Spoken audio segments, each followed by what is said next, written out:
Welcome to Clotheshorse, the podcast that gets really queasy from just the mere memory, not even the actual presence of the smell of Red Bull. And I was thinking about why that might be. And I remember specifically Dylan's father, Ryan, and I really being obsessed with trying to hack the perfect Red Bull cocktail recipe. And they all involved a lot of Red Bull and a lot of flavored vodka. Specifically, I remember a really bad night where Stoli Raspberry was a major player in this recipe.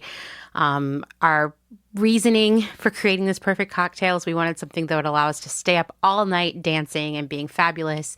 This is a time where I wore a lot of wigs.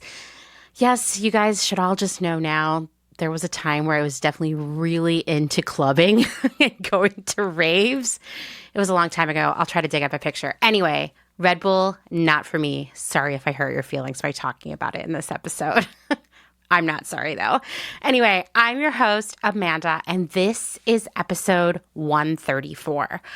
I had a different episode planned for this week, which will now be coming next week because I like to move things around, but also because after listening to the last episode, I realized that this one was a better follow-up, just sort of organically. Not that the episode that's coming next week isn't amazing also, but this just flowed better.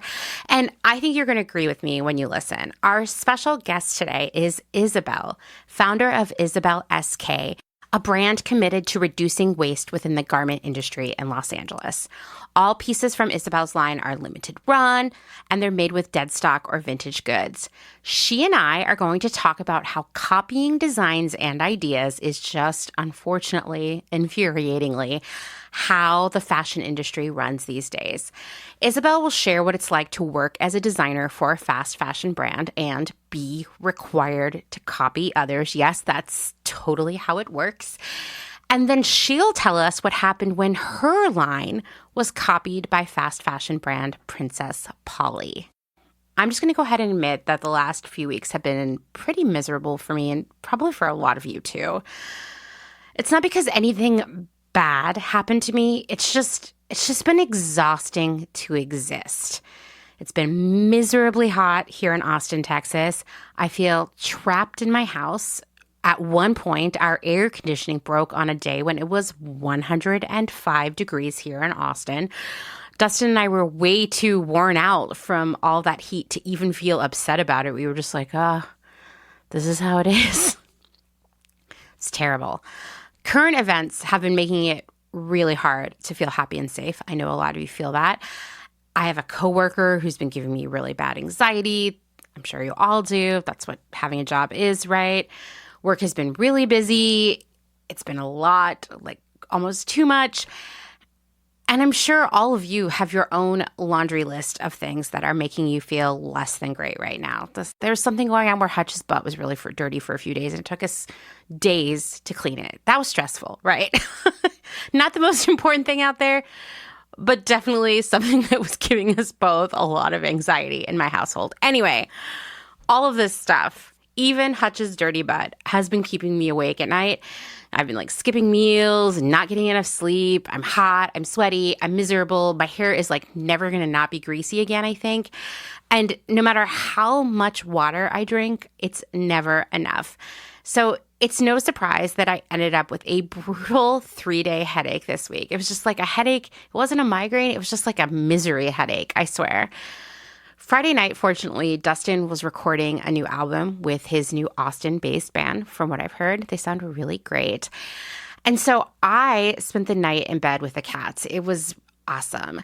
And I watched a movie that is often my go-to when I'm feeling sick. And it is a movie, I must warn you, that gets worse with each view, worse with time.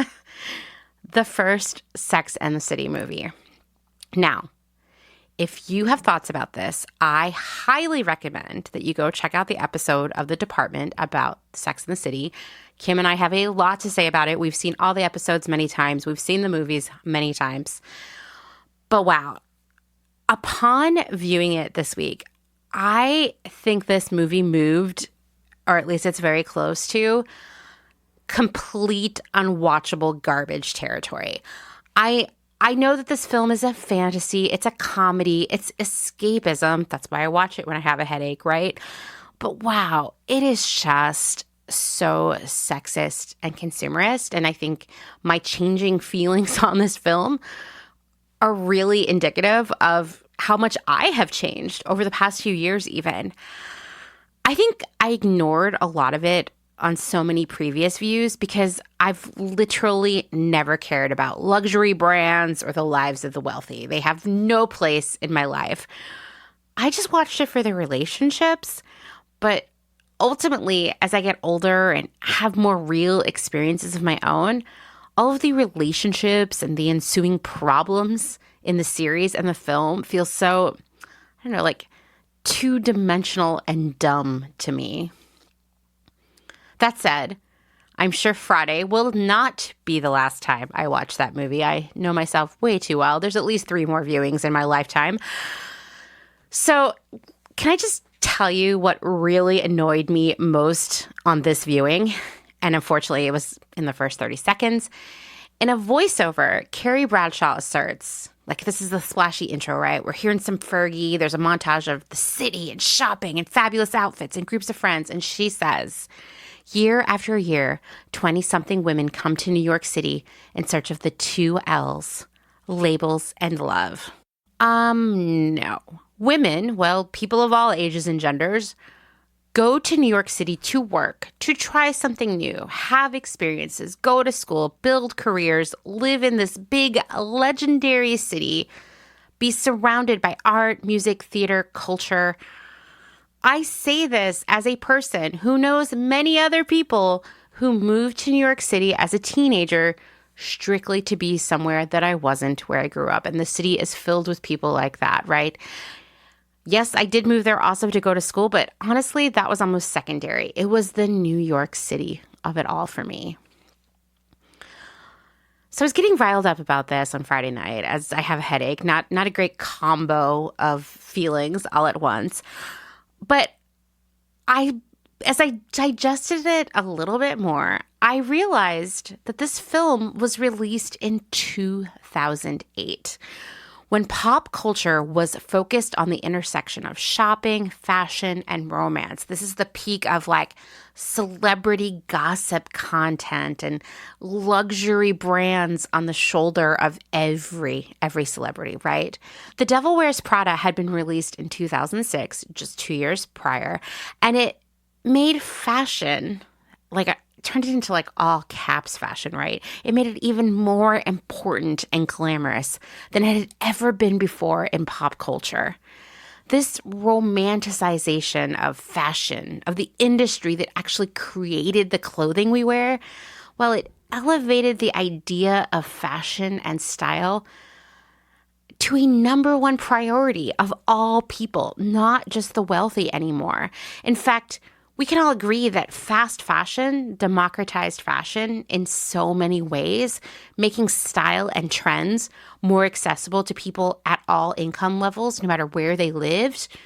But I will argue that shows like Sex and the City and films like The Devil Wears Prada and Legally Blonde, Confessions of a Shopaholic, and The September Issue, they made fashion important. Like, way more important than it had ever been for the average person in the global north. And they, perhaps accidentally, perhaps not, sort of poured gasoline on the flames of fast fashion. Because now clothing was whatever, but style was a big fucking deal for everyone. Street style blogs popped up everywhere. Seriously, everyone started a style blog. Then Instagram blew up. And the outfit of the day, a key category of content for influencers and style bloggers, well, it became an important part of life, of just like day-to-day life for normal, non-influencer, non-fashion industry employees. We were all style icons. This is also the era when I began my career in the fashion industry.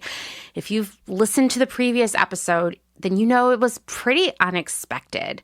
What I didn't mention, and this is important, is that life sort of forced me to take that job. Yes, I needed the money and the career to support my daughter, but also something really violent and traumatic happened to me in Portland, Oregon, where I lived the day before I received that job offer. Something that I am still truly changed by.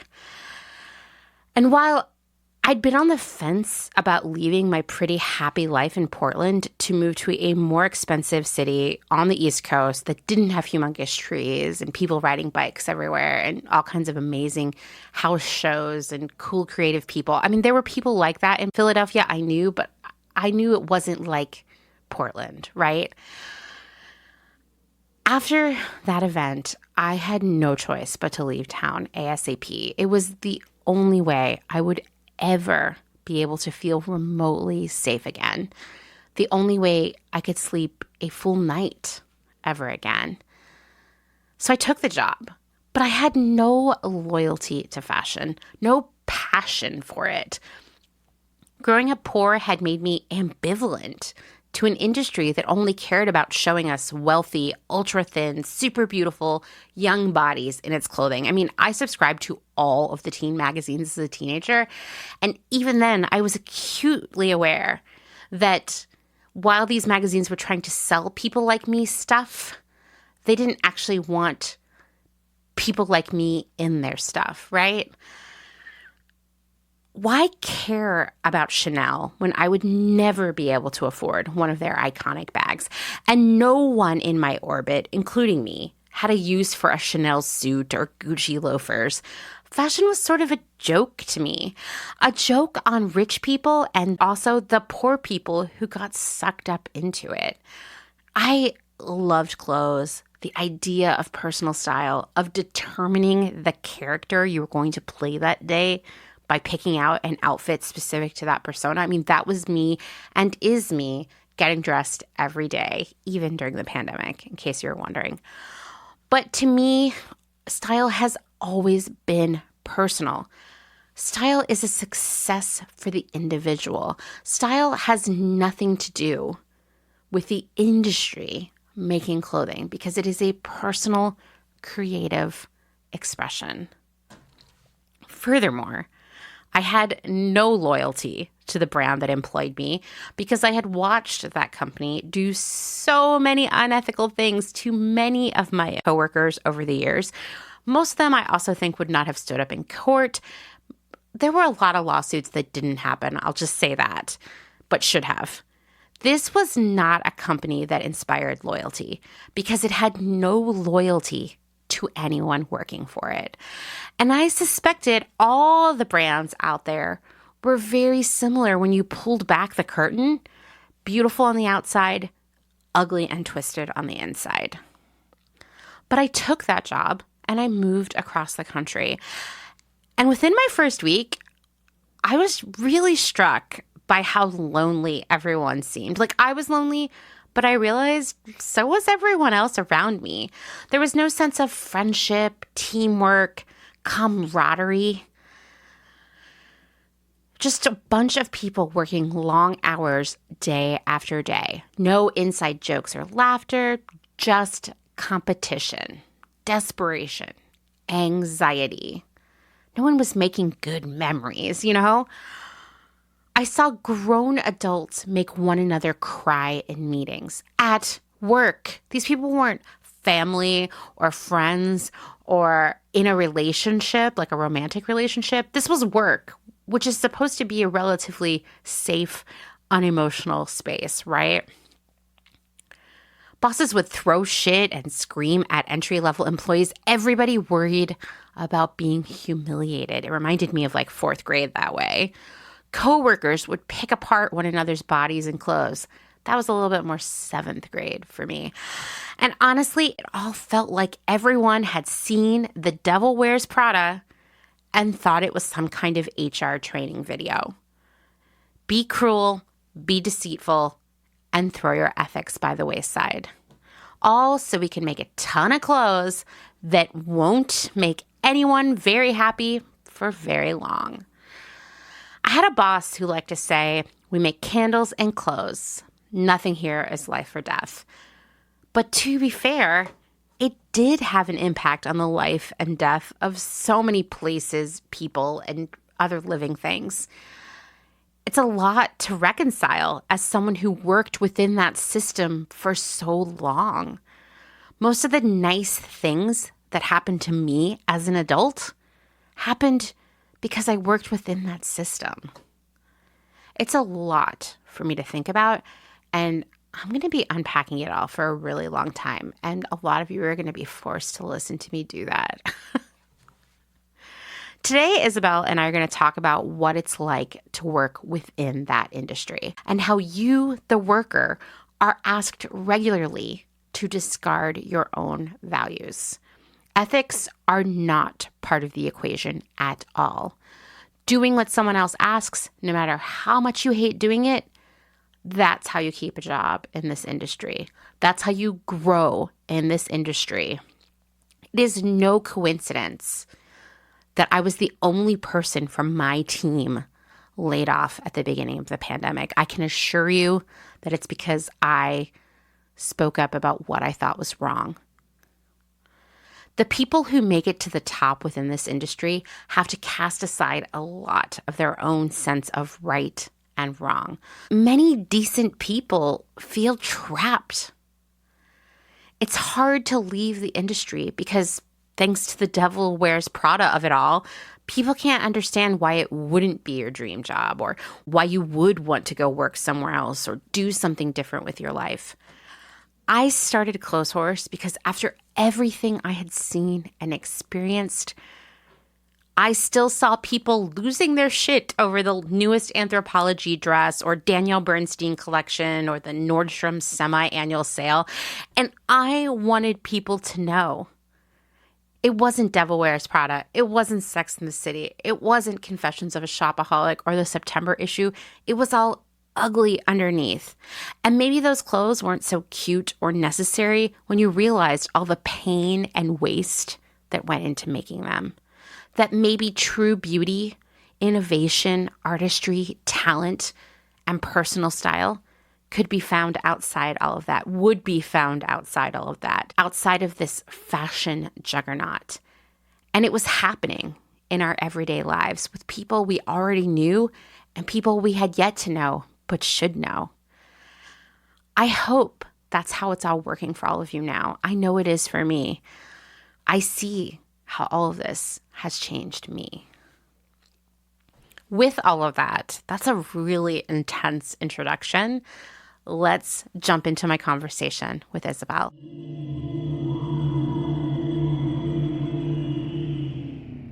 Why don't you go ahead and introduce yourself to everybody? Yeah, absolutely. So my name is Isabel. I have a brand called Isabel SK.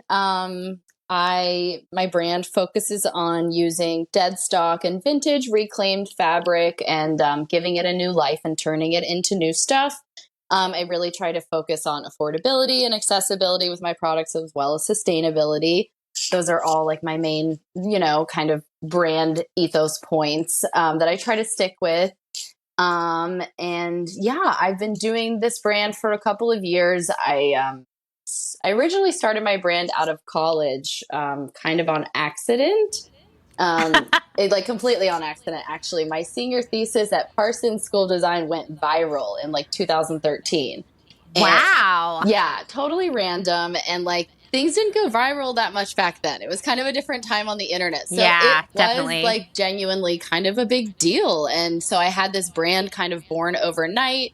And I definitely wasn't planning on starting a brand out of college. I didn't have funding or anything like that. So I just kind of made it work and sold exclusively to this store in New York called V-Files that was really big at the time. They're still pretty cool, doing some cool stuff. But back then, my focus wasn't as much on sustainability because it was more so just producing that collection that had gone viral.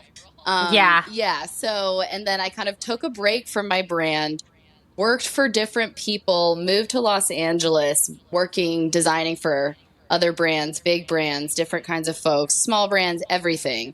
And then the pandemic hit and everything changed, as it did for everyone else as well. Totally. Yeah.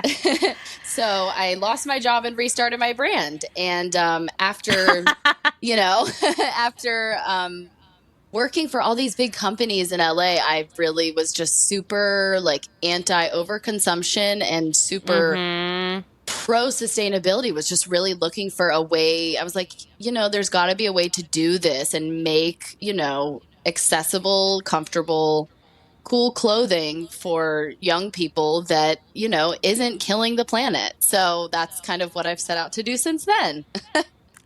I mean, I feel like your story is becoming more and more common. So many people who worked on the big corporate side of the industry are kind of like, wow, that sort of, I don't know, like broke the spell. Yeah, 100%. Of fashion for me, right? Yeah, it really same thing for me. It totally did.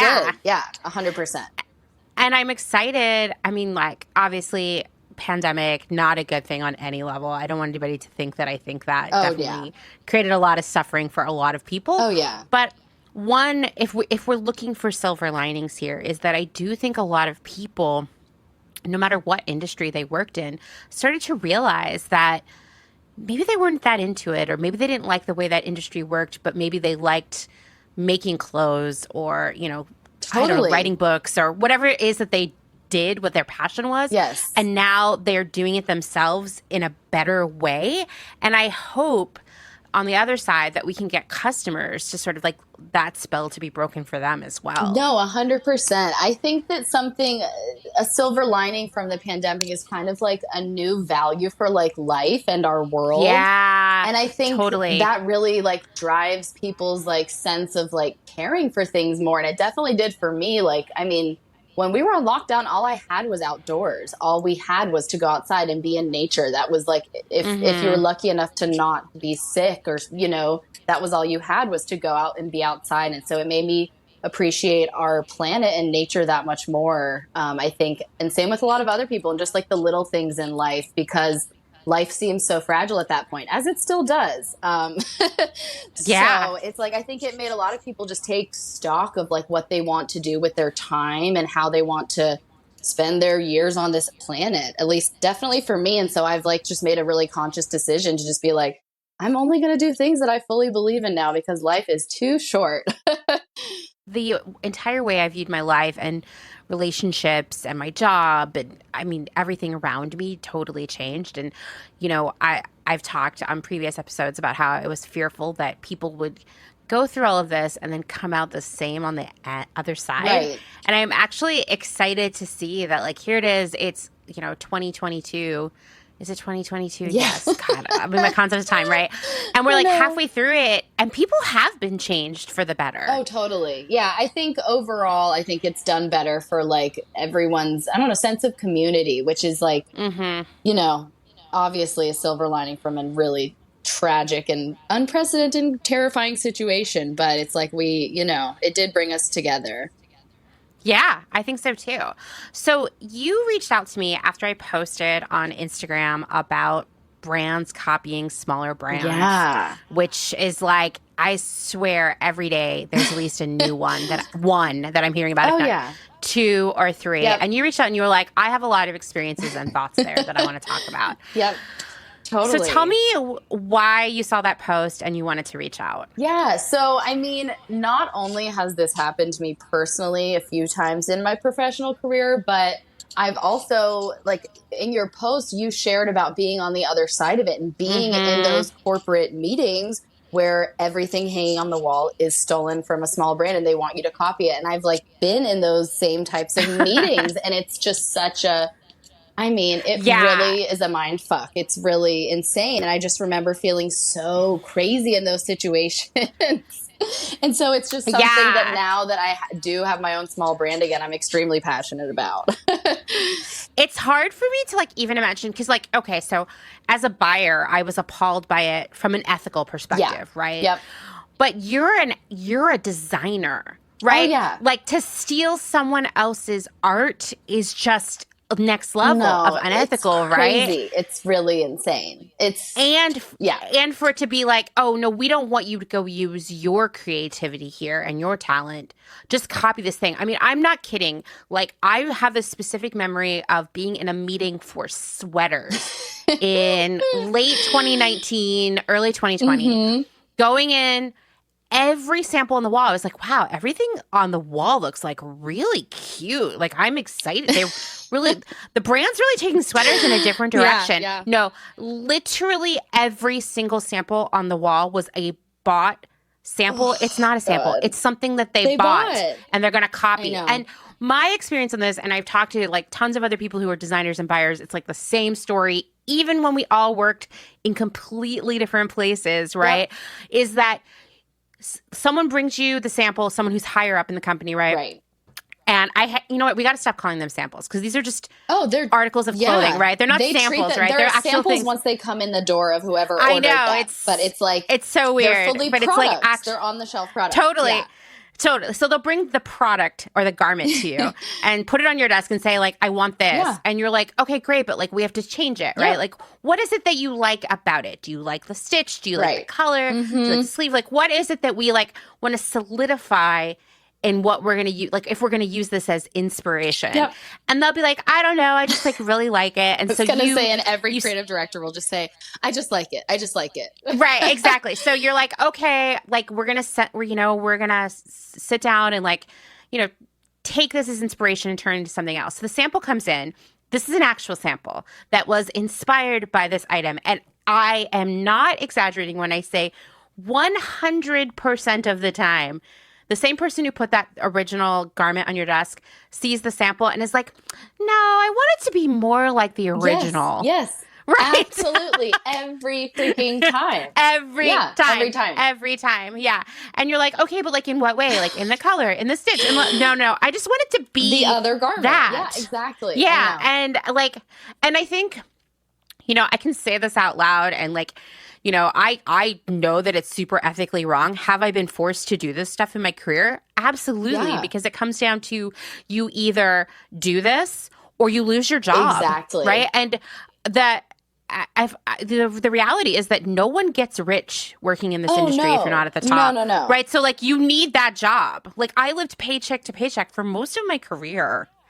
Oh, yeah, absolutely. No, it's so funny. I just DM'd a friend whose brand was ripped off. Well, she just saw this other brand launch something yesterday that ripped off one of her brands. And I DM'd her and I said, the devil works hard, but underpaid designers at large shitty companies work harder, unfortunately.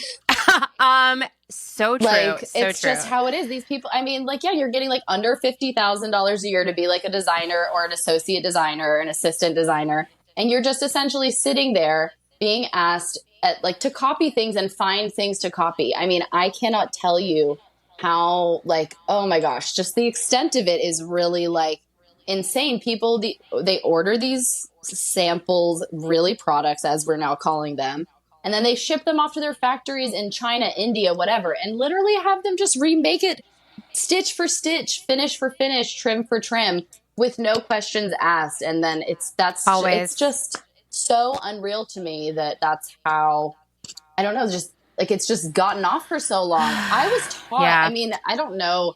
I remember in my senior year at Parsons, they made us do a business seminar because they're all like, well, if you want to have your own brand one day, you need to know business. And of course, I was like, I should have taken 5 business seminars. I only took a half a year one because that was all there was required, of course. But I remember them saying in fashion law, you have to change something 1 to 3 times to make it your own.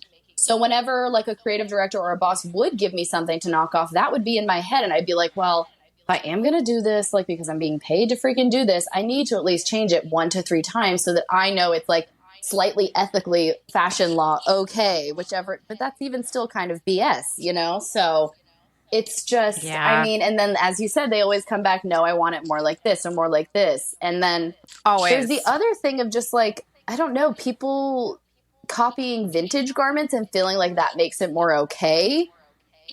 And I don't really understand why that's a thing, but it's I don't know. I know several brands who like have said like, it's okay, it's vintage, like you can't find it anymore. Like, okay, but someone still like designed it.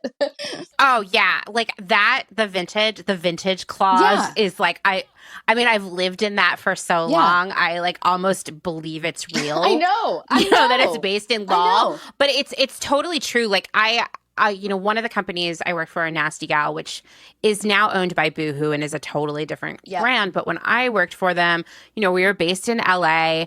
We had a pretty large in-house design team and line of design product. And I'm going to tell you, it was all really cool, but 50% of it was copied vintage, and the other 50% was copied runway.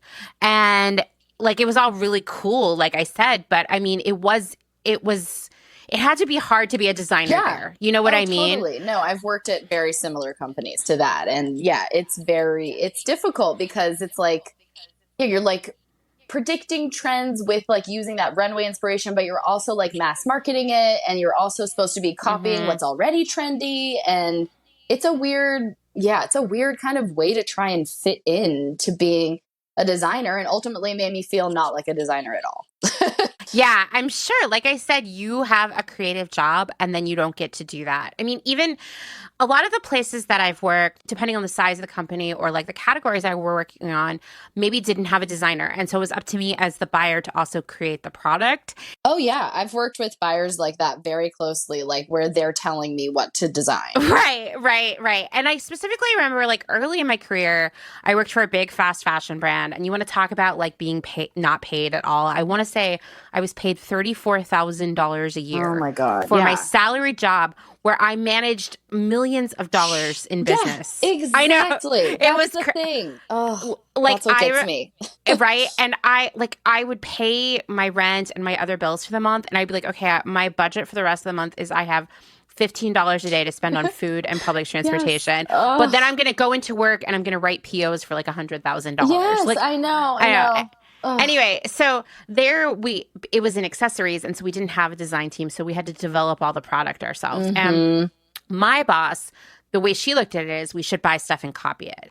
And she would always be like, Amanda, I just don't think you're very creative because you're not copying a lot of stuff, basically. Like she was like, I just don't know if you're a creative person because you don't seem to like developing product. And I was like, listen, I like inventing new product. Yeah. I don't like going to LA, going to Marc Jacobs, buying something and bringing it back to the office and copying it, which is like what you want me to do. And over time, I realized like it was holding back my career at that company that I was unwilling to just copy things. Yeah. And I eventually left. That was like one of the reasons I left that job, because I was like, I can't sacrifice my ethics to also not even be able to really afford food. Absolutely. No, I feel the same way. That's essentially why I've like either left or been let go from every job, because I will not like adhere to that crap. And like, I can't, it like crushes my soul in a way that I just became like a shitty coworker in some of those places. You know what I mean? And you could tell I didn't want to be there. And it's like, I don't want to be here. So yeah. And I think like, I'm very much a designer in that way. I'm like, all my cards are on my face, you know, how I feel. Totally. And I think for the people who are doing that, it's like the designers and buyers, like I don't judge them because like they need a paycheck. Yeah, and absolutely. They've been doing it for so long. Like it just, I don't know, it gets normalized in their minds because they also need to exist. And the reality is like this industry is so small that if you work at one place and they're like, Amanda is unwilling to copy things, I guess she's not creative, that's going to stand in your way of getting jobs other places. Oh, 1000%, especially in like, I mean, like in America, because you have like New York or LA basically, which they're both so small. Exactly. The industries are so small here. And then you have like a little bit of like Chicago, Miami, but that's very small communities too. So it's, you have to either like drink the Kool-Aid or get out and do your own thing. That's really the options. Or just like be okay with being really, really unhappy with what you do every day, which some people can do. And like, there's a level of respect that I give to that, but I personally am too emotional for that. Yeah, it's really hard. I mean, I think for me, like, I was locked into this really unethical industry for so long, Mm-hmm. and every time I would try to get out, there was just nowhere else to go. Yeah. People would be like, "Why are you leaving fashion?" Right. Or you don't really want to leave fashion. You're going to take this job and then leave and go back to fashion. Like No, that was like totally. what people would throw my way. And so I felt really trapped. I felt really, really Absolutely. trapped. And for me, the pandemic and losing my job was a great way for me to be like, oh, I'm forced into like leaving this. Like this is incredible, you know? Same. No, exactly. I like felt this huge level of relief. It was like when you like have like a shitty breakup or something and you're like, I know that like you thought you'd feel sad, but you're like, I'm actually feeling awesome about this. But like it was so like that. Like I just was like, oh, I just got fired, but also half the company did. And also I'm getting these like unemployment checks and I think I can do something with this. Yeah, exactly. Like it all just kind of worked out at the time, which is like randomly lucky for, I think fashion people, I've heard this story more than other industries, honestly, though.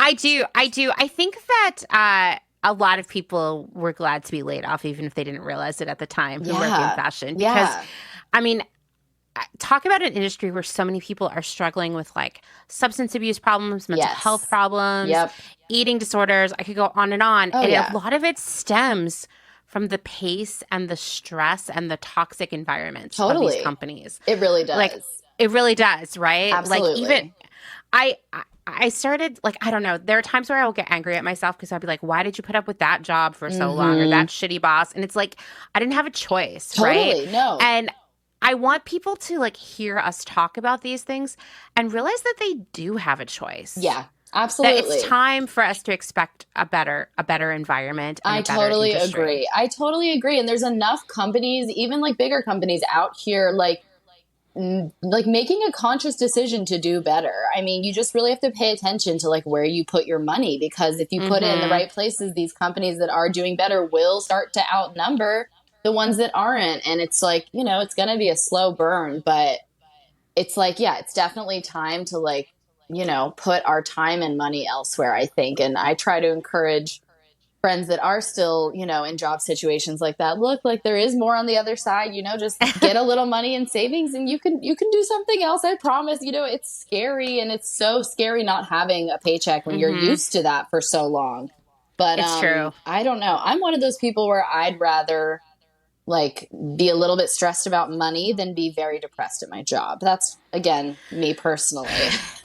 Yeah, it's true. It's true. But it takes you a while sometimes to get there. Oh, it took me years to get there. Absolutely. And it took me getting fired against my will. So like in the pandemic when there was no other job to have. And I had to figure that out, that like, it's not so bad.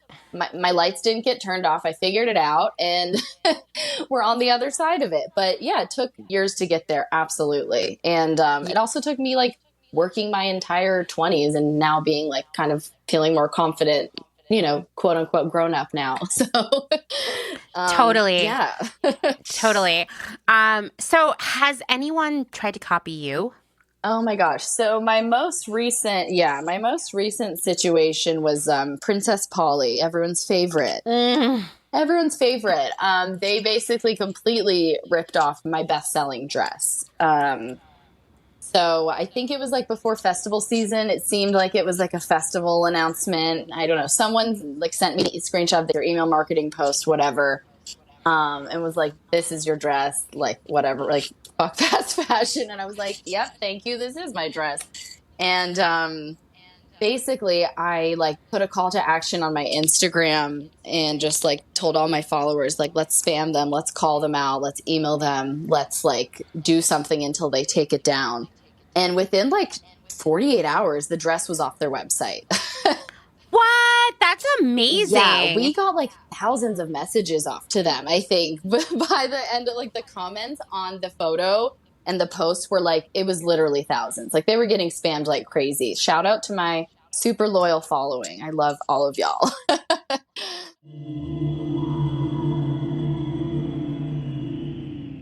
Let's take a moment to thank some of the incredible small businesses who keep Clotheshorse going via their generous Patreon support. Selena Sanders, a social impact brand that specializes in upcycle clothing using only reclaimed, vintage, or thrifted materials, from tea towels, linens, blankets, and quilts.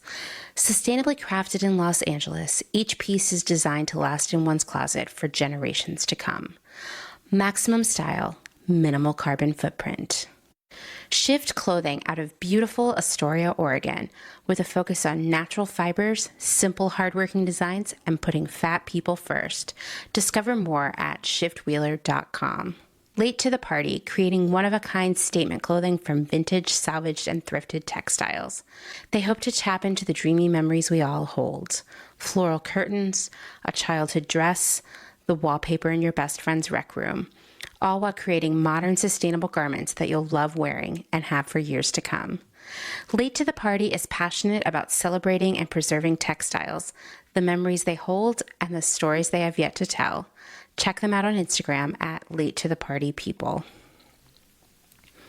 Vino Vintage, based just outside of LA. We love the hunt of shopping secondhand because you never know what you might find.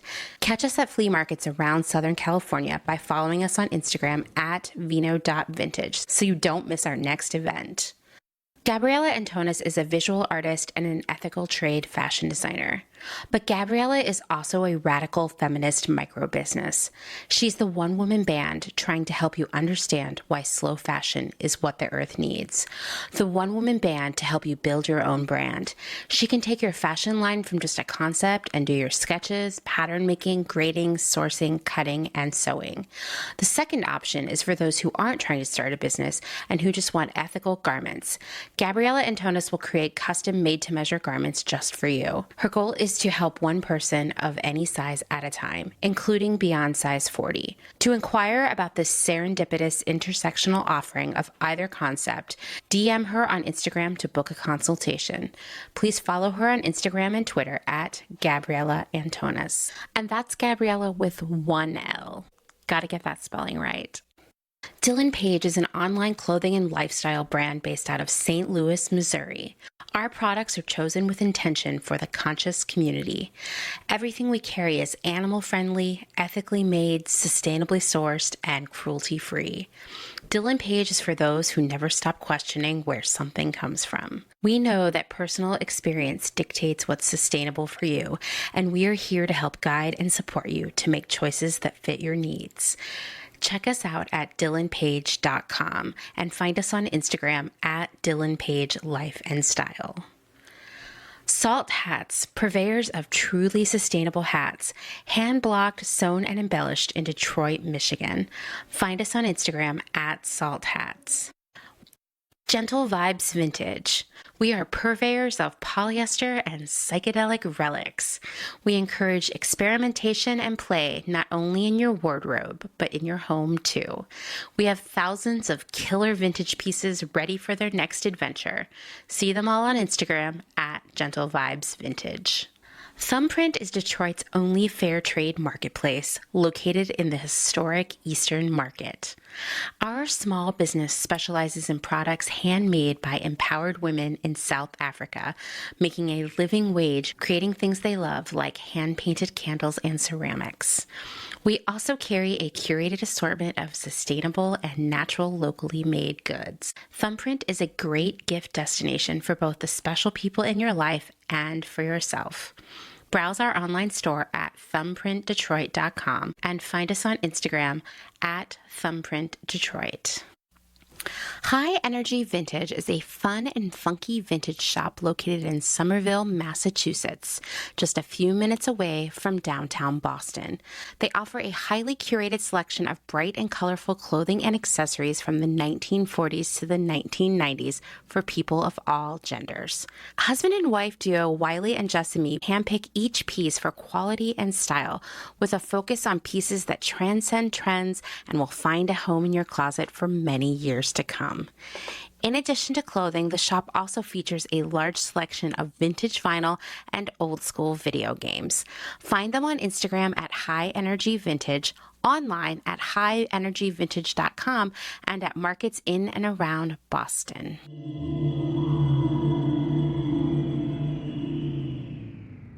That raises my next question. It's like a perfect segue, which is, a lot of followers, listeners to the podcast, people I have conversations with are like, whether they're designers themselves or just customers, are like, I don't know what to do if this happens to me, or it has happened to me. What should I do? Yeah. What should I do as a customer when I see this happening? And I think it's a really tough position to be in, because most likely you are not going to be able to take them to court and win anything in any reasonable amount of time. Absolutely not. No. It will be like drain you of money, and if you do win, any settlement is going to be years down the road, right? Oh, and I don't know if you've ever sued somebody, but it's emotionally draining AF. It's not fun. Totally. And so my feeling on this is it's better to take it to social media, because that's where you, like, it's surprising. I mean, it's not surprising to me as someone who has worked on the other side of the business. But that is how you get that stuff pulled down, and you start to chip away at their brand reputation. Absolutely. And I think that's really important. Like, I look at someone like Princess Polly, which to me is like garbage clothes. Oh, sorry to anyone who loves them. No. But I look at them and I'm like, okay, so they're making like an 80% markup off that dress that they're selling for $54. Yep. They probably paid about $8 for it. Like, it's not going to hold up. Yep. There's all kinds of exploitation and waste attached to it. Yep. It's interesting that like a brand like that would care about their reputation, since they are turning out product that is like not getting. I thought so too. I know. But they do. I know. I thought the same. But they do, because like they know that like if I also I think took it on TikTok as well. Like I think I posted a TikTok too. So I think they knew that like if they they know that like people will come for them in a big way, and that does affect their customer base, because people are starting to call them out. That's for sure. For sure. I think that people are becoming more and more aware of this. And like you and I were talking about, we've been changed by the past few years. And I think we're like finally saying like, hey, it's not enough for stuff to be cheap and fun. There needs to be integrity attached to it. Absolutely. I mean, that doesn't explain Shein 100%. Oh my God, I know. But like, speaking of someone who gets called out, it seems like every day for stealing from someone. But I do think like we need to like not give up and support other designers and brands when they're being copied as well, because the more people hear that Princess Polly or Shein or Forever 21 or whoever copy, the more it damages their business and sort of forces some change from them in a way that unfortunately taking them to court at this point will not. Like, there's a gazillion lawsuits against Shein right now, and like it's not changing anything.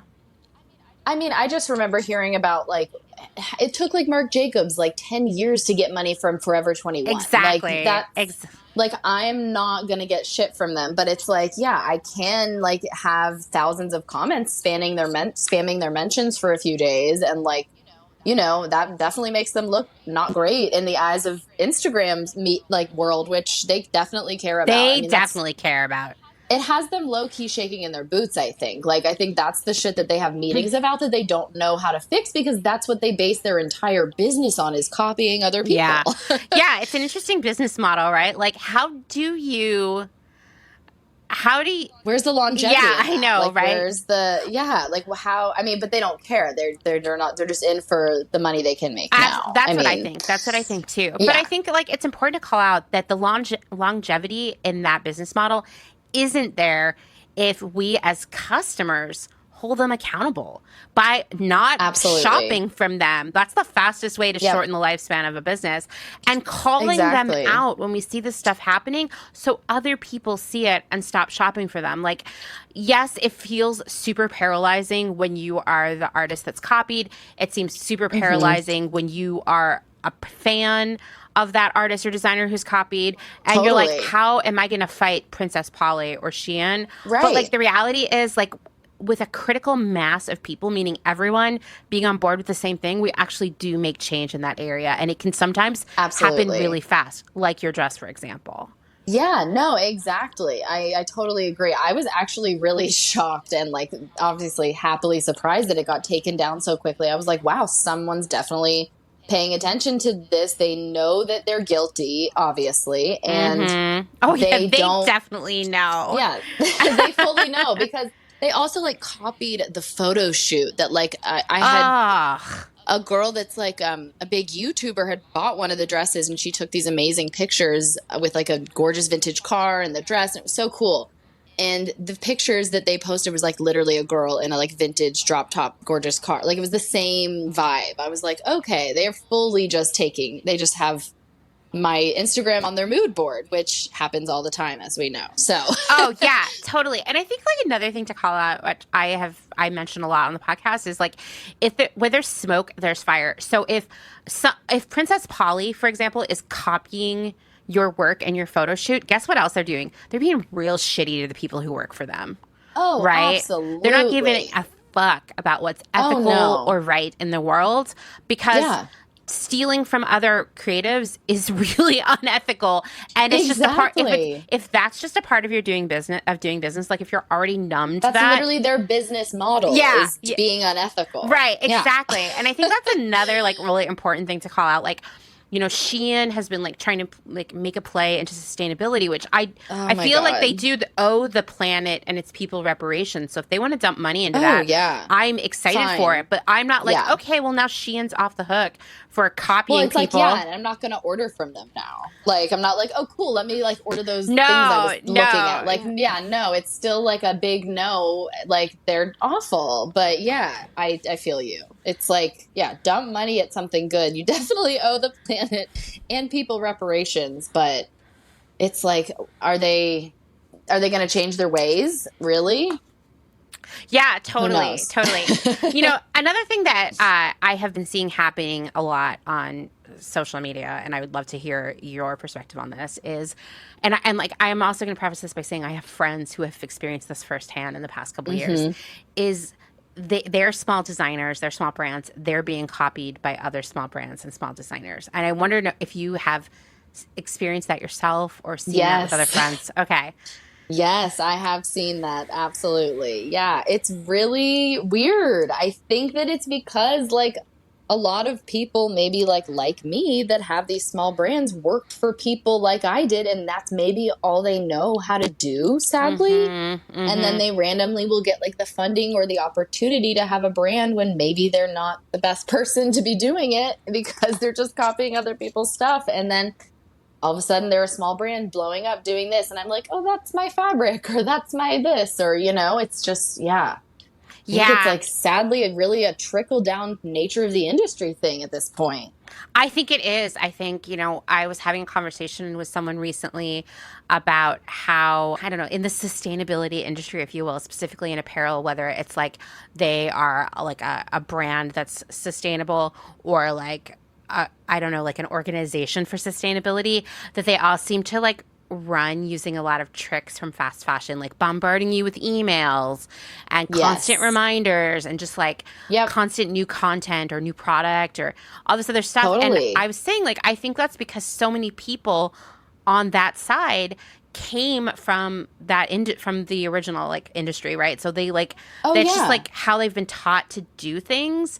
And I think I think with copying, it's pretty similar. Like it just becomes a way of life. But I also think like, unfortunately, places like Shein and Zara and all the really huge fast fashion brands have normalized copying. Because I see people commenting stuff like that too. Like if someone posts, hey, Shein copied this thing for me, you know, there'll be like 1,000 comments and 900 of them are like, oh my God, that's it. Like, fuck you, Shein. And then the other 100 will be like, hey, that's life, you know? It's like, say that to, I know. I've seen so much of that sentiment too. And it's like, okay, try having someone charging more. Like the thing with my dress is that I was charging like $38 for it and they were charging $55 for it. Stop. And it's like a cute, like going out, like clubby dress. Like I think I've upped my price now on it to like $44 maybe because I had to find a new fabric, person for it. What's it called? Fabric distributor. I had to find more of the fabric. So the price, I upped the price a little bit since then, but Princess Polly was literally charging $55 for it. And I think it was $37 on my website at the time. Like, how dare you? The audacity. And mine was made like by a family owned factory that like I'm close friends with the owner of in downtown LA, like in very small batch. Like there was like 35 of them made. And I managed to have less of a profit. I'm not concerned about a profit margin in the same way they are. I'm just like trying to make my stuff accessible. So I'm like, $37 is fair, let's do it. Right, And right. meanwhile, they're charging $55 for a crappier, like mass produced version. Yeah. I mean, I think that's a rare example of when the fast fashion version is more expensive. Because I see a lot of like, thinking of like, for example, I'm a huge fan of Selkie.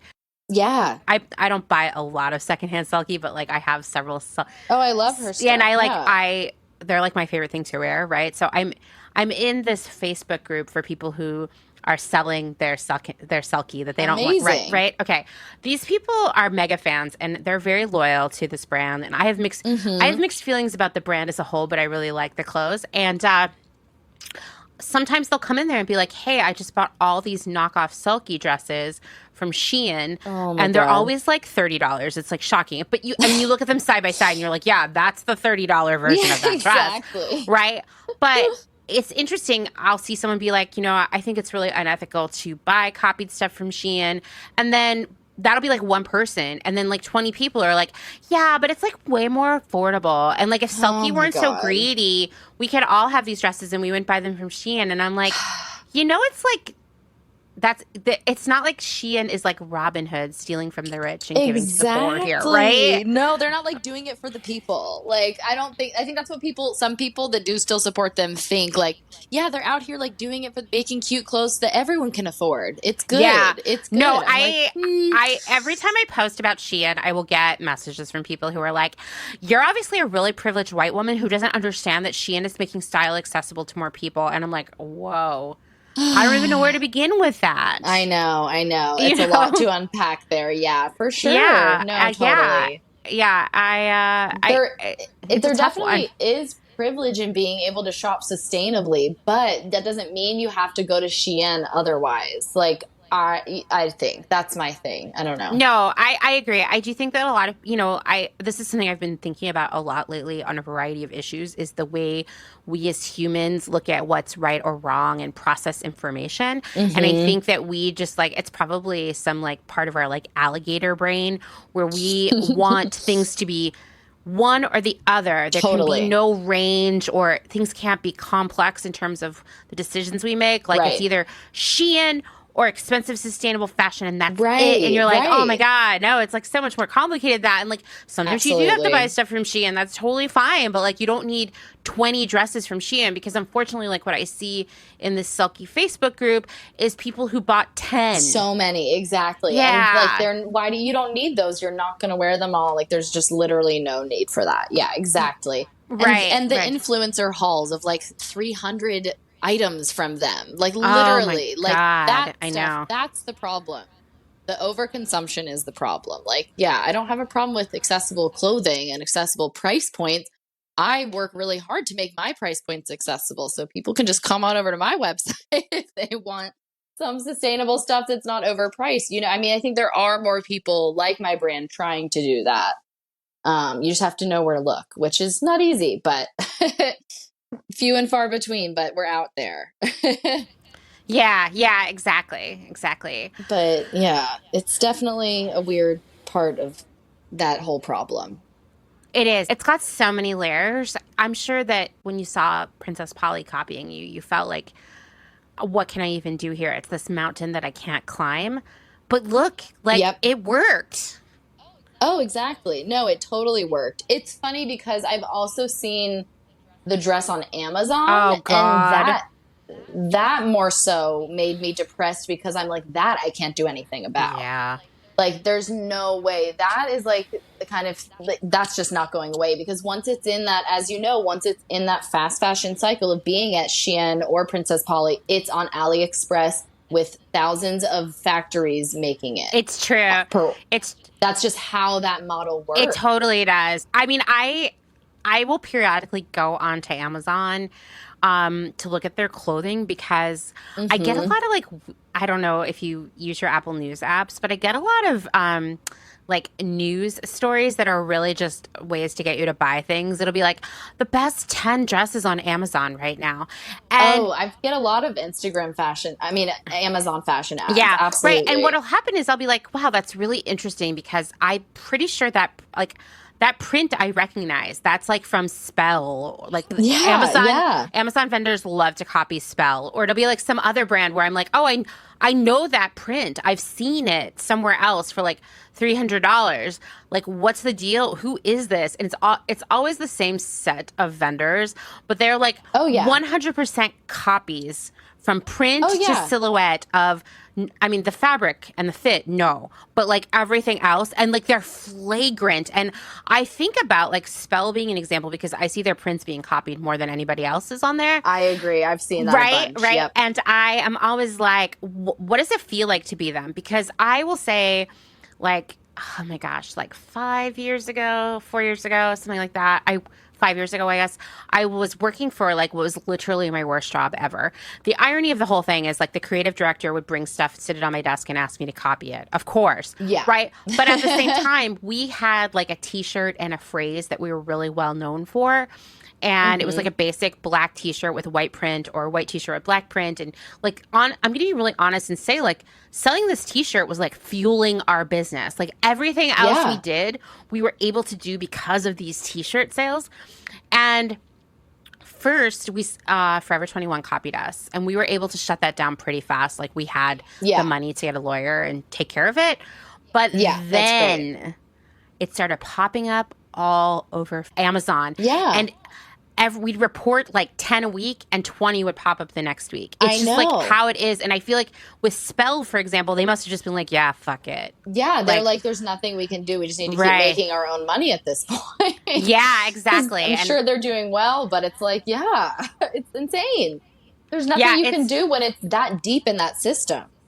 And so when people are like, I don't understand why this designer, this artist got upset about this, I'm like, you don't understand. This is just the beginning of it. Exactly. No, exactly. And the other thing about Amazon that's so weird and AliExpress is that they'll use photos from people's Instagrams. Like I've had influencers that I've either gifted to or they've bought stuff from me hit me up and be like, look at this picture of me in your dress on someone else's website. Oh my God. Like no, they literally totally. use that's like you can always tell on Amazon because it's like a zoomed in, they're not showing the face and it's just like the body of a random influencer. And it's so insane because they're not even showing yeah. you the products that they're shipping. It's just like, yeah, it's a whole mess and it's just such a farce. I just want people to understand that it's like not real clothes. It's like plastic fallacies. It's like, I don't know. It's weird. It's so weird. I remember back at Nasty Gal, like in our peak heyday, this website appeared in Australia that was an exact copy of the Nasty Gal website, except it had like a different name. Oh like my I don't know, it was God. like Sassy Girl or Yeah, something like that. yeah. But like same font, same design of the website, Wow. all of our product photos. Oh my And God. I kept saying like I kind of want us to order from it and see Right. what we get because in the early days of Shein, and I'm talking as recently as like 2020, Yeah. early 2020, a lot of Shein clothes were like kind of a joke on the internet where people would be Totally. like, I ordered this. Here's the picture from the website. Oh, Here's what yeah. I got. Yes. And I would laugh at them because I was like, oh, this is something I know way too well as a buyer when you are being asked to copy something by your boss and they don't even have the actual garment. They're like, here's a photo from a magazine or a Tumblr or something, and you Yep. send it off. And so someone's trying to recreate something from a photo. It's like playing visual telephone. Like Yes. it never works out. No. And that's what Shein used to be famous for these Absolutely. like, it's like Wish still. You still get that on Wish.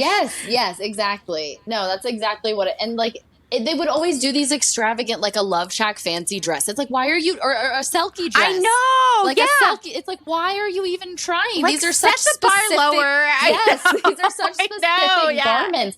That brand Poster Girl too, that was doing those mesh like skin tight cutout looks that everyone Yeah. was wearing. That was like those are custom knitted on a knitting machine, and then they're just like selling these like things that look like pantyhose with fringe sewn on them on Amazon. I'm like, how is this even being taken seriously? But I really think that like the influencer like haul thing is what shifted that. It has to be. Yeah, I think so too. I think that we reached a point. I mean, like fast fashion already sort of like reduced our expectations. Yeah. Like I definitely remember a turning point in my mind where only being able to wear a dress twice because then the zipper broke didn't bother me anymore. Yeah. But it definitely would have been like devastating before that. Mm-hmm. And it was sort of this like, well, it's just Forever 21. Like, what do you expect? Exactly. Right? And like that stuff was really high quality in terms of where we are right now. Like, we want to talk about like a lot of these clothes on Amazon that are like random. I hesitate to call them brands. No, because they're not doing any work around branding, right? At all. But like there's like the original fast fashion was like leaps and bounds ahead of that in terms of quality and stuff, right? I agree. And like that's why Zara has always been so popular, because it's knockoffs that are really good quality. Like you could get like a knockoff Alexander Wang purse in like 2010 at Zara that would last you a year or two. Like and it looks just like the Alexander Wang one. Be like, okay, why not? Like yeah, it's true. It's true. And at that point I feel like too, like like Forever 21 aside, like looking at someone like Zara, it was really about like high fashion knockoffs, right? Which everybody was like, it is what it is, right? That's what fashion has been for a long time. Right. But somewhere along the line, it turned into this like feedback loop of like fast fashion brands copying fast fashion brands. Yes. And so like it just got crappier and crappier. Yep. And as consumers, we were like, well, it's even cheaper and I'm buying 20 things. Yeah. So we don't care anymore. And I don't know how we untangle that, because I think, people are starting, more and more people, but unfortunately not all people yet, right, are starting to understand that like these clothes aren't that great. They're bad for the planet. Right. They're designed to be shitty, basically. Yeah. And people are exploited and harmed along the way. Mm-hmm. And on top of all that, like designers and artists lose their livelihood by having their ideas flagrantly stolen with no repercussions. Exactly. Totally. No, I agree. I see people reselling Shein dresses as Selkie on Depop and Poshmark. Oh and my eBay gosh, that's crazy. I know. How are you going to like, get away with that? I mean, it'll be like Selkie and the subject, but then you go in, it's not really Selkie, it's from Shein. And I'm like, oh, guys, it was obvious it wasn't Selkie. Right, totally. No. Oh my but God. with some of these Amazon knockoffs of like Spell, for example, like I saw a copy of a Love Shack fancy dress that looked pretty convincing, at least on Amazon. Yeah. I don't know what the reality was, but like you could easily misrepresent those. Oh yeah, easily, 100%. That's the other thing too, is that like it's giving people a misrepresentation of these brands, which is like really not okay to people that care about what they're doing. Yeah, that's a whole like ethical principles thing right there. Yeah, exactly. And I just think that like we need to, as humans, like think about our ethics. Absolutely. And that like I don't want to sacrifice my ethics so I can get a box of 20 things for $100. Right. No, I totally agree with you. I think it's just about getting more people to see it that way and understand, I don't know, there's just better ways to shop. Yeah, exactly. There are definitely better ways to shop. I mean, it's crazy. And now there's this whole thing of like all the fast fashion ending up in thrift stores, which is a whole other thing where it's like now you go thrifting and all you find is Shein. I mean, it's insane. So much Shein in the thrift stores right now. It's nuts. Like, and it's because people buy it and they don't want it. So they probably give it away. And yeah. Yeah, this year we've seen critical mass of Shein in the thrift stores. Oh yeah, like even last year it'd be like here and there, but now it's like most of what I see. I agree. Like I have not in Los Angeles. I've just been shopping for vintage clothes at antique mall situations more so because thrift stores are washed. I mean, it's like a mess. It's all fast fashion. Yeah, it's terrible. It's really crazy. And it's just, that's not all going to filter out through Goodwill or whatever. So it's just going to end up being wasteful still. Yeah, exactly. It's just, it's so gross. It's just, It's a huge Yeah. problem with not a simple answer, as we've discussed, but it's just, we're getting there Yeah. slowly. Yeah, and I think the more we can educate other people about this, the more they'll get there too. Because if it's just a small group of us who are like, oh, I'm buying less, I'm Hmm. making more ethical decisions for myself, Right. it has like a little bit of impact. But the reality is, if we're ever going to untangle or dismantle, I guess really is the right term, these larger companies that kind of get away, they operate with impunity, right? Yep. The only way they're going to face some consequences is if more and more people are operating the same way, are coming from the Absolutely. same mindset that we are and adopting the same sort of practices and beliefs. And I think, it's just all about like talking about it more and being Yeah. loud about it. I agree. I totally agree. And calling them out when they do it every single time, no matter who it is. I mean, it's enough already. And enough things are changing in our society and shifting and pivoting that, like, this should be one of those things that maybe changes, like, let's Hmm. maybe just do away with this. And, the level of copying too. It'd be great if we could shift away from that from a design perspective for a lot of these companies, but I don't know if that'll ever happen.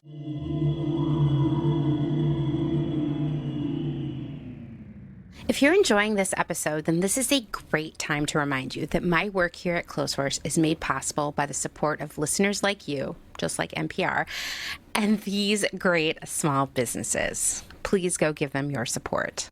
Blank Cass, or Blanket Coats by Cass, is focused on restoring, renewing, and reviving the history held within vintage and heirloom textiles. By embodying the love, craft, and energy that is original to each vintage textile as I transfer it into a new garment, I hope we can reteach ourselves to care for and mend what we have and make it last. Blank Cass lives on Instagram at _Cass, and a website will be launched soon at blankcass.com. Located in Whistler, Canada, Velvet Underground is a velvet jungle full of vintage and secondhand clothing, plants, a vegan cafe, and lots of rad products from other small sustainable businesses. Our mission is to create a brand and community dedicated to promoting self-expression, as well as educating and inspiring a more sustainable and conscious lifestyle, both for the people and the planet. Find us on Instagram at shop_Velvet Underground or online at www.shopvelvetunderground.com. St. Evens is a New York City-based vintage shop that is dedicated to bringing you those special pieces you'll reach for again and again. More than just a store, St. Evens is dedicated to sharing the stories and history behind the garments. 10% of all sales are donated to a different charitable organization each month. New vintage is released every Thursday at wearstevens.com with previews of new pieces and more brought to you on Instagram at wear_st.evens. That's Wear St. Evens. Country Feedback is a mom and pop record shop in Tarboro, North Carolina. They specialize in used rock, country, and soul and offer affordable vintage clothing and housewares. Do you have used records you want to sell? Country Feedback wants to buy them. Find us on Instagram at Country Feedback Vintage and Vinyl, or head down east and visit our brick and mortar. All are welcome at this inclusive and family-friendly record shop in the country. Republica Unicornia Yarns. Handmade yarn and notions for the color obsessed. Made with love and some swearing in fabulous Atlanta, Georgia by head yarn wench Kathleen. Get ready for rainbows with a side of giving a damn.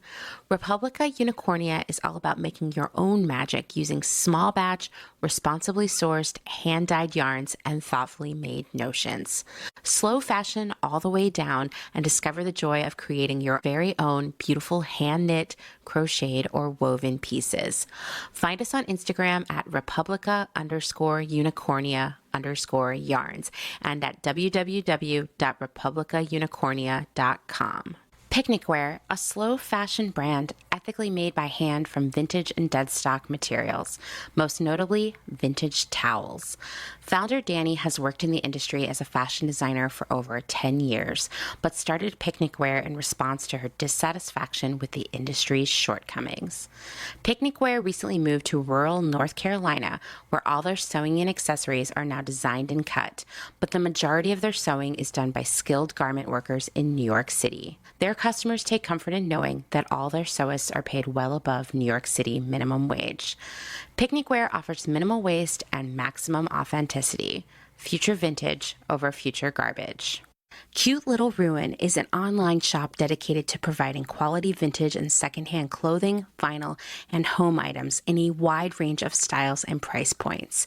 If it's ethical and legal, we try to find a home for it. Vintage style with progressive values. Find us on Instagram at Cute Little Ruin. The Pewter Thimble is a curated secondhand shop based out of Rome, Italy. Owner Desiree Marie Townley has a background in costuming and makeup for dance and opera, and focuses on dressing for the character you want to be in the world. Curated collections are dropped in a story sale and always have a specialized theme, like the color palette of Starry Night, the film classic Casablanca, and the children's novel The Secret Garden. Desiree works with local artisans, and pieces are rescued from markets and rehabilitated and resold with worldwide shipping. The Pewter Thimble is a collection of pieces that will have eternal style from the Eternal City. Discover more on Instagram at The Pewter Thimble.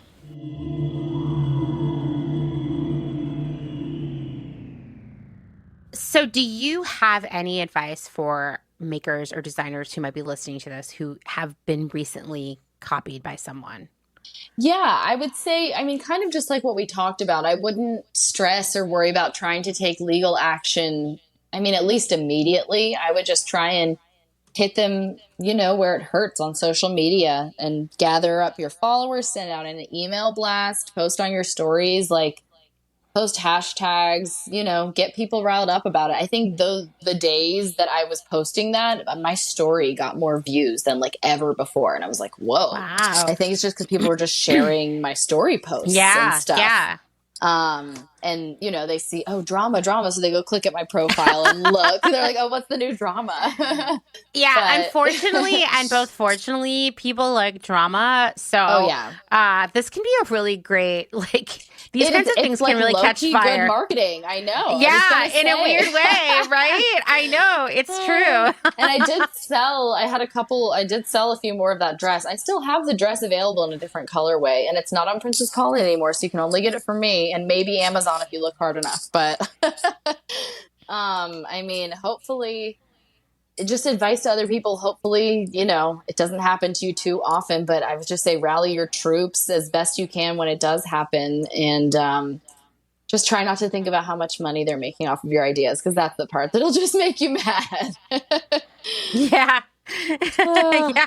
Just try not to think about how much money they're making, and just try and think about it from a positive perspective, like turning it into something positive for your company, because you can't get too wrapped up in the anger and there's no rhyme or reason. It's just what they do, and you just have to let it go and, try to hit them where it hurts and get them to stop selling it.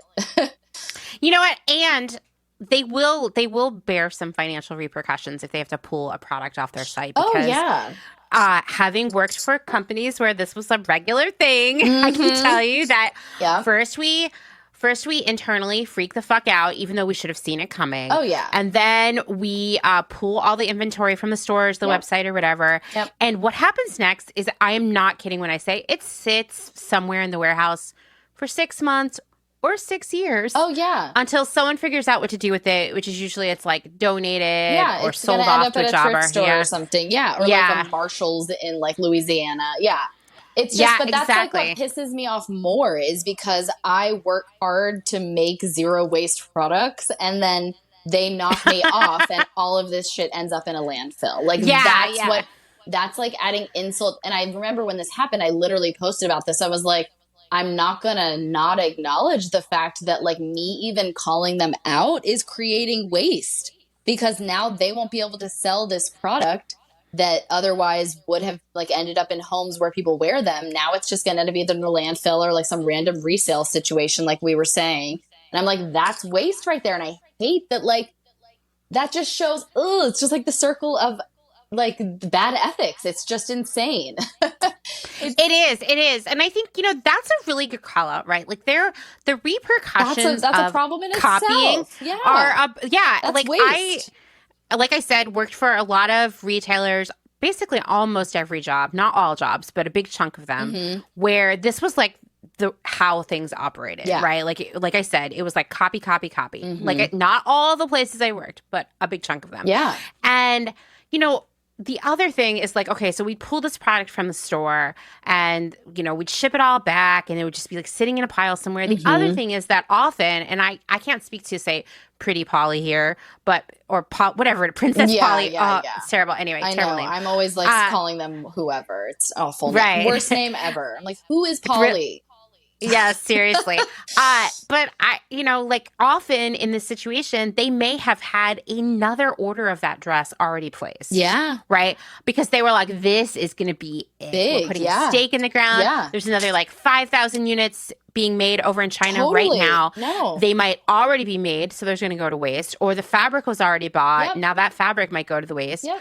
It might have been cut, which means it's like instant garbage. It's just scraps. Exactly. I Right. know. Totally. Right. I've seen it happen too from behind the scenes. Yeah. Yeah, exactly. And then factory workers, the people who made the fabric, the people who made the trims, all those people aren't going to get paid. No, because they're getting piecemeal. Yeah, I know. It's awful. It's literally... It's awful.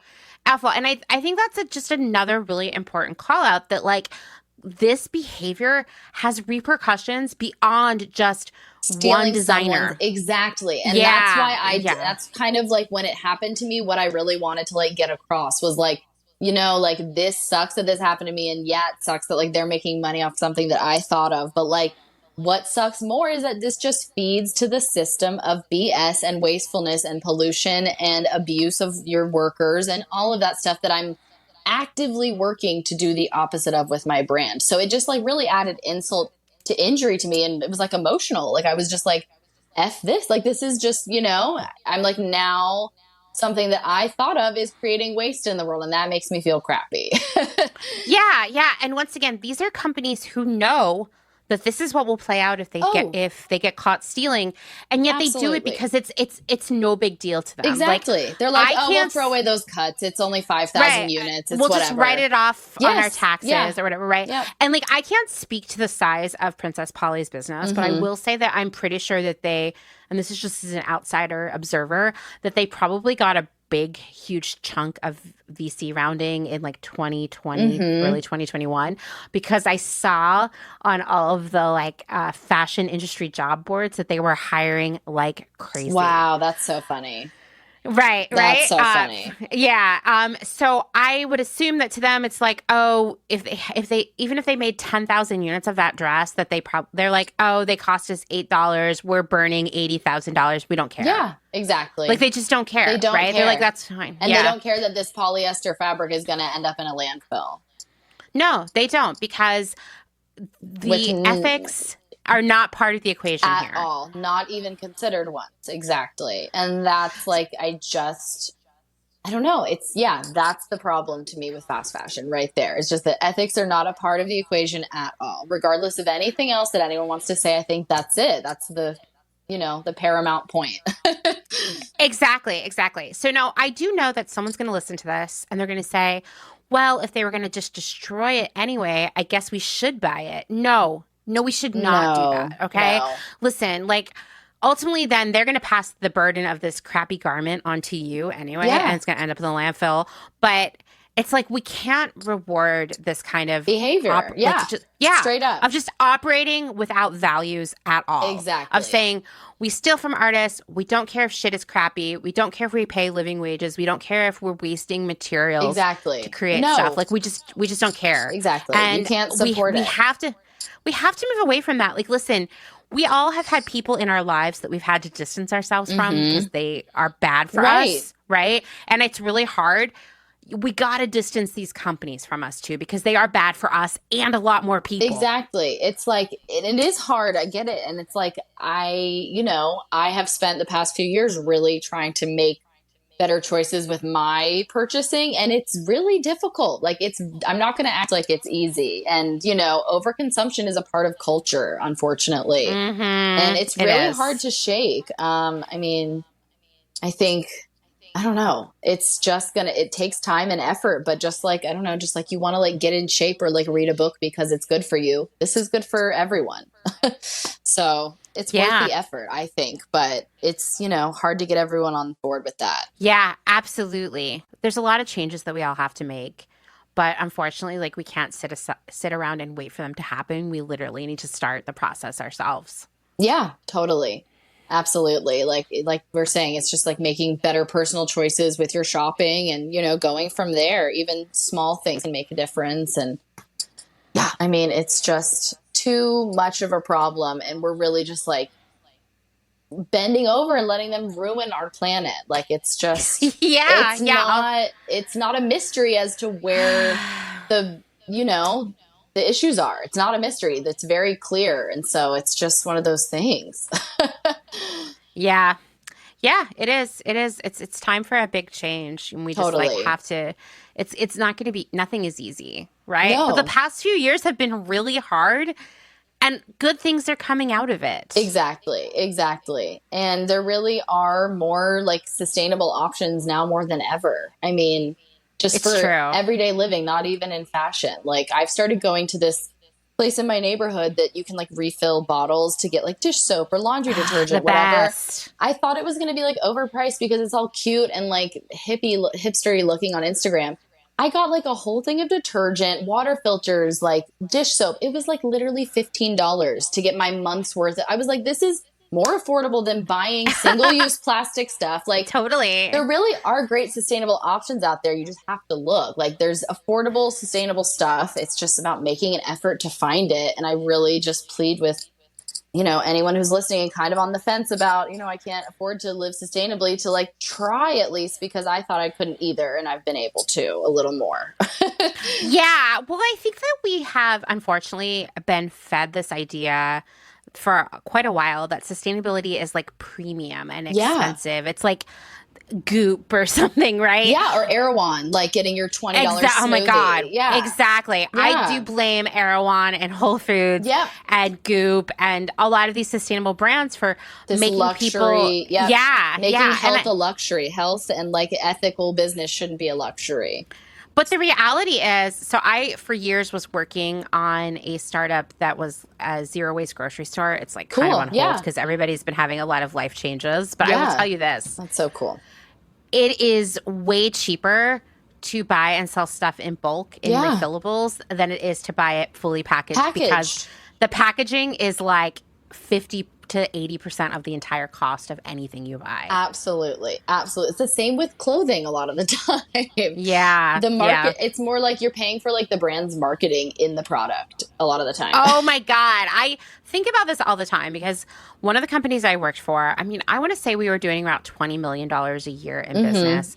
Yeah. And we had maybe 10 office employees and another 10 retail employees. And none of us had health insurance. Of course. Oh, I know a company very much like it. Yeah. Yeah. And it was like, guys, you can afford this, but our marketing budget was fucking insane. Exactly. No, I know. That's what you're paying. I don't think people understand what they're paying for with a lot of these like mid-sized successful brands, like with these crazy, like, why am I paying $160 for a pair of sweatpants? Well, it's because you're paying for their marketing team or their external marketing team or their marketing team in New York and London and LA. And their PR and their social media. And their showroom. And Right. And like all the free stuff they're sending to influencers and bloggers. Because the clothes don't cost shit to make. I'll tell you that right now. Even in LA, like production, it doesn't cost much to make clothes. It really doesn't. So you're paying for the name and the markup and everything that goes along with working in that company. Totally. I think outside of clothes, a really great example of this is Red Bull. So which Red Bull is disgusting, by the way. Sorry, everyone. I've had enough Red Bull and vodkas like early in my 20s to last me my entire lifetime. So funny. I can't stand the smell of it. Even it makes me want to die. It's triggering, right? Yes. So at one of my jobs, our CEO was somehow on some like I don't know, like Red Bull influencers list. Yeah. And so we would get these absurd packages from Red Bull. Like easily the shipping alone was probably $50. Yeah. And it would be like this elaborate box with special cutouts, and you would open it and there'd be like 5 different flavors Oh my God. of Red Bull in there and like confetti and all this swag and all this stuff. And I was like, that's what you're fucking paying for when you pay $4 for a can of Red Bull. Is for them like, to send this to random folks like this. Yes. Yeah, it's so. Also, Red Bull, gross. Just wanted to say it again. It is so gross. Gross. They do a lot with their marketing in general. I mean, between like the Flugtag racing and then like oh my God, the Red I Bull, know the Music Academy, and like they like really pump money. That's 100% what you're paying for with Red Bull. That was a great. Yeah, that was a great example. Yeah, I would say probably like of their annual budget, 5% is actual making and like Red Bull, right? Making and the rest of it is gasoline. Marketing. Yeah, yeah, exactly. It's really crazy. I mean, soda, athletic shoes, all these things, like where the brand presence is so huge, and involved in so many things. When you buy something from those companies, whether it's like a pair of sneakers from Nike or a bottle of Coca-Cola, what you're really paying for is advertising with a splash of beverage, you know? Totally. No, 100%. And even like, I mean, I think even with like mid-sized fashion brands, that holds true. Like if brands have enough to like gift, enough money and product to like gift and like, and or get celebrities like wearing their stuff, like that's what you're paying for. Like, again, with these like, you'll see this brand with like 75,000 followers, but then their sweatpants are $220 and the hoodie's $160 or something. You're like, oh my God, how are they getting $400 for a sweatsuit? But it's like, oh, because Hailey Bieber's wearing it and whatever. But right. It's like you're just paying for the fact that she also wore that, or like Kendall wore a sweatshirt. Like that's such a thing. And like the PR packaging is like another sustainability thing that I think about all the time, because if you ever look at like any of the Kardashian stories and just see how many packages they open up like in a week, and just how much packaging goes into those freaking packet. I mean, it's like they'll get a box with fresh flowers on the top, and then it'll have like chocolate covered strawberries, and then a box that you break open with a hammer, and then inside of it is a card with that you open, and then a Jack in the Box pops out and gives you a lollipop, and then there's a thong inside the lollipop. Like that's literally the shit that's what the product is. Yes. The product is the thong. Yeah, no, it's ridiculous. And I think like these are great things for us to be asking brands and calling them out for. If you see something like that on an influencer's profile, like what the fuck, man? Guess what? You the customer, you paid for that. Exactly. And it's gonna go in the landfill. Totally. You know? Absolutely. Oh my God. No, I know. When I was first kind of relaunching my brand a few years ago, I was doing more influencer gifting. Now I've really gotten kind of a group of people that I like to work with, where it's not so much like gifting, it's more just like, you know, we work together. But in the beginning, I didn't really know so much. And I was like, everyone's gifting. I guess I have to start gifting. I saw someone tagged me one day. They were like, oh my gosh, one of your dresses is at Wasteland. I'm like, oh, I know who I sent this dress to. And now they literally, they got it for free, went and made money from Wasteland off of the dress that I gifted to them because they asked for it. It's just like insane. And I think that that's a big part of the industry that people also need to understand. They're literally paying for people to do that when they're paying some of these markups.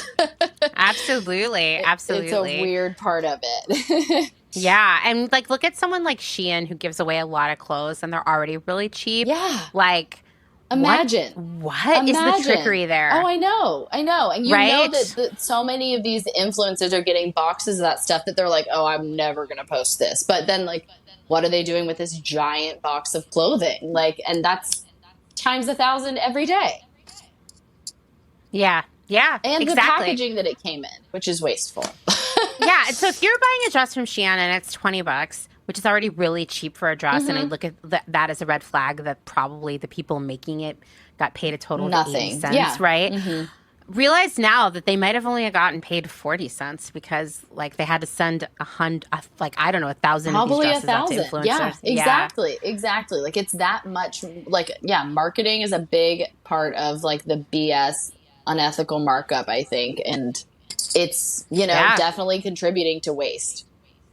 Big time. Yeah. Big time. Yeah. Well, it was so nice to talk to you today. Yeah, you I feel too. like we both got really riled up. I know, totally. I was like, okay, let me breathe. I know it's clear we're both like have worked in too many crappy situations. Yeah, but I think like the more we can share those stories with people who haven't worked in that industry, like it's important, it's valuable. I started this podcast because I realized people have this image of fashion that is just bullshit. No, I totally agree. And it's funny because I was reading some of the reviews that people do of your podcast on like Apple Podcasts, because that's where I do podcast. I listen. And so I was like, let me just see what people say. And so many people are like, I genuinely didn't know, like you're educating me. And I'm like, it's so true. Like they just don't know. I mean, just like how I don't know the ins and outs of like working in a hospital, but like, you know I can tell you anything about fashion. Like I get how they don't know, but it is really worth educating folks because it changes opinions. Yeah, it really does. It really does, because you don't know what you don't know. Yeah, and it really is a truly messed up industry. I mean, it really is. I've been working professionally in this industry since I was 14, I think is when I had my first professional internship in New York, and I'm 31 now. And like, seen a lot of crazy shit, and people definitely are not treated great in this industry, and it's definitely become the standard. And I think the fast fashion is like icing on the cake of something that was already pretty questionable. It's true. It's true. I have yet to have a guest on this podcast, although if this person is listening, I'd love to hear from them, that says, I had an amazing experience. Right. I know. I'm like, yeah, maybe if like someone like gave you a bunch of money to like run a company and but even then, like you're going to have problems. So I don't, it's going to be stressful. Yeah. I was going to say, I know people like that and their life is really stressful still. So yeah, I don't, I like I said, if you are that person and you're listening to this, which is let's chat. Surprising to me, let's chat. Yeah, right. Honestly, I would love to hear your experience and be open to hearing a good experience. But I honestly feel like I only had positive experiences working as an unpaid intern, which is so backwards and strange. But I just feel like, I don't know. And maybe that's because this was also like pre-2009. So it was kind of a different world. But I don't know. It was. Yeah. It was because I began my career before that. And then like I can see that shift. Now in hindsight, the shift was so huge. Between like 2012 and it was like between 2011 and 2000, like maybe 14, 15, 16, somewhere in there. I don't even know. I mean, culture, fashion, everything really had a shift at that time. I want to say 2016 was like the end of like the golden era of a lot of things. It's true. It's true. I started my career with a large retailer, like my career in buying, and like it's a fast fashion retailer. Yeah. And my most recent job before the pandemic, I had come back to them to launch a new brand for them. And that break in between, seeing how much faster and how much cheaper everything had gotten, it was shocking. Yeah, no, I totally agree. I think there was a really big shift with everything at that point in time. And it's like, there's no real rhyme or reason to it. I'm sure years from now we'll figure it out, but yeah. When we study it as history, but yeah, it's definitely, it's definitely been a weird shift there. That's for sure. Totally. Well, hopefully we're in the beginning of another big shift in the other direction, which I really do believe that. I think so too. I agree with you. The more we can like reach out to other people, share our own stories, our experiences, what we've learned, the more impact that's going to have. Yeah, 100%. Absolutely.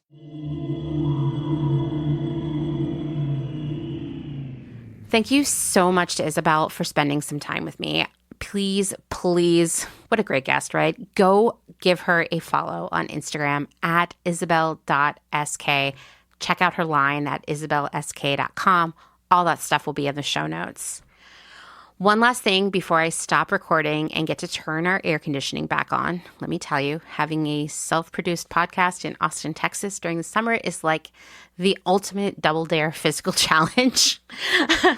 I did want to share something important that all of you here in the United States can do this week. And it involves the Fabric Act, otherwise known as the Fashioning Accountability and Building Real Institutional Change Act.